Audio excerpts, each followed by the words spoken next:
আমার স্নেহ ছাত্রছাত্রী, আমি দীপান্বিতা ম্যাডাম। আমার ইউটিউব চ্যানেল দীপাস টিচিংয়ে তোমাদের প্রত্যেককে স্বাগত জানিয়ে বলি, আজকে একটা খুবই গুরুত্বপূর্ণ খবর তোমাদের কাছে নিয়ে এসেছি। সেটা হচ্ছে এই এবিটিএ টেস্ট পেপার।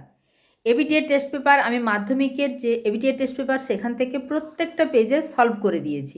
আর তোমরা তো জানোই, পর্ষদ প্রদত্ত বা সরকার থেকে যেটা ফ্রি তোমাদের টেস্ট পেপার দেওয়া হয় মাধ্যমিকের জন্য বলছি, সেগুলোর উত্তর করেই দেওয়া আছে। তাহলে এবার আমার কাজ হচ্ছে উচ্চ মাধ্যমিকের সেমিস্টার 4-এর জন্য যে এবিটিএ টেস্ট পেপার হয়তো তোমাদের হাতে এখনও আসেনি, তোমরা আমার হাতেই হয়তো প্রথম এবিটিএ টেস্ট পেপারটা দেখতে পাচ্ছ।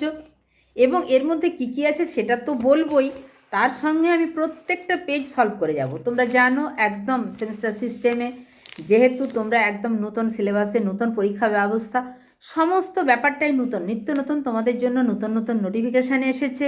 তোমরা কখনো বিভ্রান্ত হয়েছো, কখনো বা সাদরে গ্রহণ করেছো। যাই হোক, তোমাদের মধ্যে সবচেয়ে বেশি অসুবিধাটা কিন্তু তোমরাই ভোগ করেছো। আমি তোমাদেরকে জানাবো আজকে যে কি কি রয়েছে এই এবিটিএ টেস্ট পেপারে। অবশ্যই এবিটিএ টেস্ট পেপারটি নিতে ভুলো না। তোমাদের স্কুলের যে সমস্ত স্যারেরা এবিটিএ টেস্ট পেপার মাধ্যমিকে দিয়েছিলেন ওনাদের সঙ্গেই যোগাযোগ করবে। আর না হলে আমি পরের ভিডিওতে জানিয়ে দেবো কীভাবে তোমরা এবিটিএ টেস্ট পেপারটা পেতে পারো।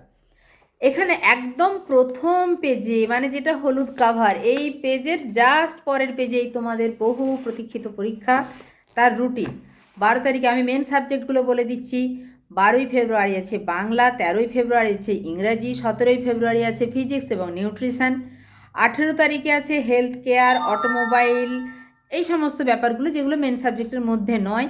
19 তারিখে আছে ম্যাথামেটিক্স, অবশ্যই মাথায় রাখো, ম্যাথামেটিক্স আর হিস্ট্রি একই দিনে, 19/2/2026। 20 তারিখে আছে বায়োলজিক্যাল সায়েন্স, 21 তারিখে আছে স্ট্যাটিস্টিক্স, আছে আমার সাবজেক্ট জিওগ্রাফি।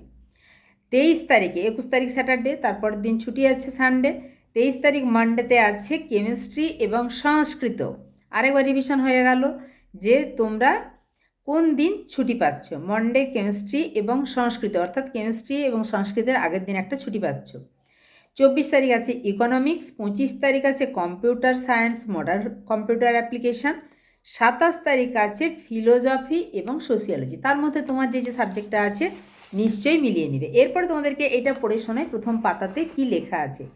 পুস্তকখানির বিশেষত্ব, নতুন পাঠ্যক্রম সম্পর্কে পরীক্ষার্থীদের মধ্যে সুস্পষ্ট ধারণা সৃষ্টি করার জন্য সুনির্বাচিত প্রশ্নাবলী। তাহলে সুনির্বাচিত প্রশ্ন সম্ভার এখানে রয়েছে। তার মধ্যে তো অবশ্যই জিওগ্রাফির পেজগুলো সম্পর্কেও বলবো।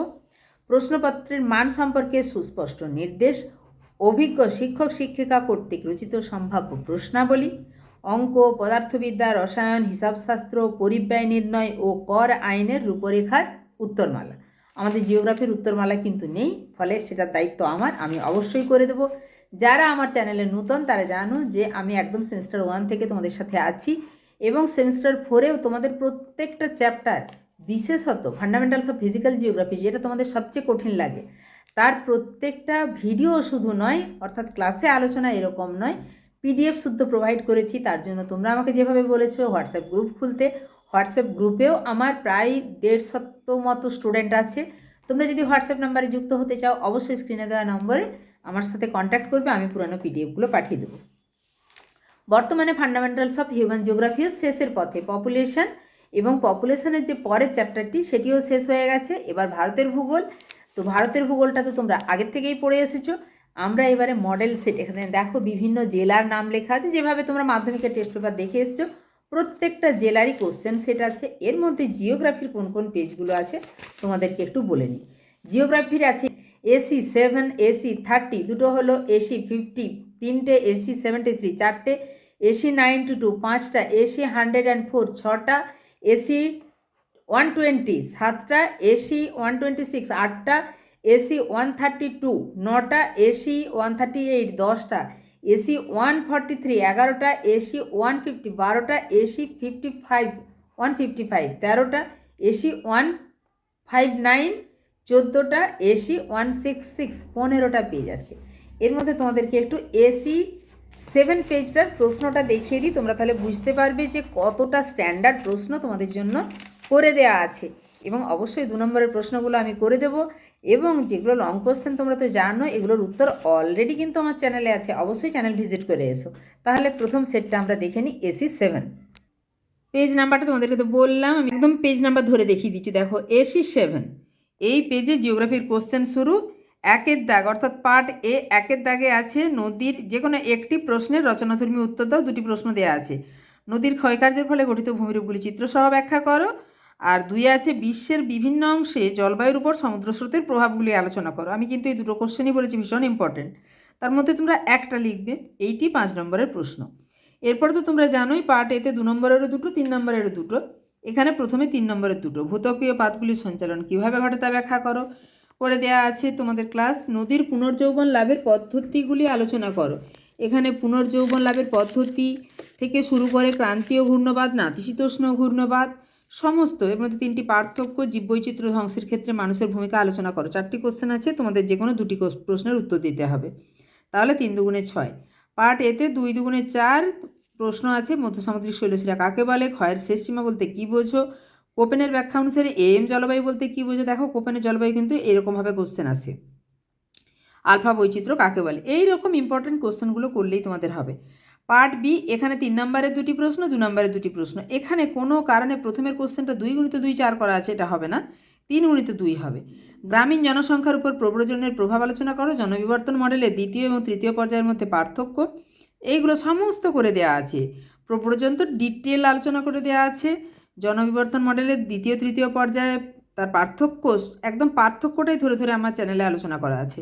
মানব উন্নয়ন সূচক নির্ধারণে বিভিন্ন গোল পোস্টগুলি সম্পর্কে লেখো। উন্নয়নের প্রতি অধ্যাপক অমর্ত্য সেনের মতামত, এটা কিন্তু পরীক্ষায় তোমাদের আসবেই, ধরে নিতে পারো। এখানে তোমাদের এই প্রথমের 2টি কোশ্চেনে 3 গুণিত 2 হবে, অর্থাৎ 3 নম্বরের 2টি প্রশ্ন। এরপরে 2 নম্বরের 2টি প্রশ্ন, জনাধিক্য কাকে বলে, নারী সাক্ষরতা ও জনসংখ্যা বৃদ্ধির মধ্যে সম্পর্ক কী, দরিদ্রতা বলতে কী বোঝো, কল্যাণকামী পদ্ধতি বলতে কী বোঝো, এটা 2 নম্বরের প্রশ্ন।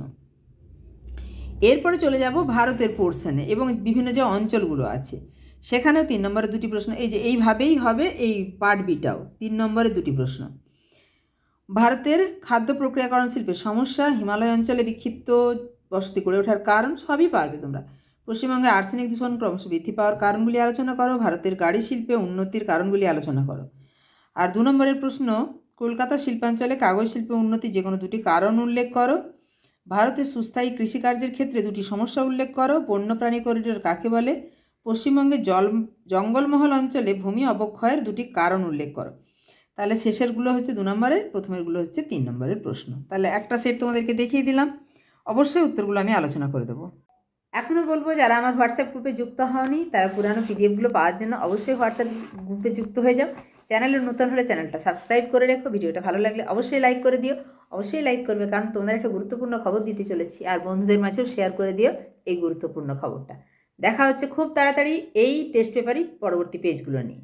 পরীক্ষা পর্যন্ত একদম সাথে আছি, কোনো চিন্তা নেই, ভয় করো না। খুব ভালোভাবে পড়াশোনা করো, পরীক্ষা ভালো হবে। টাটা।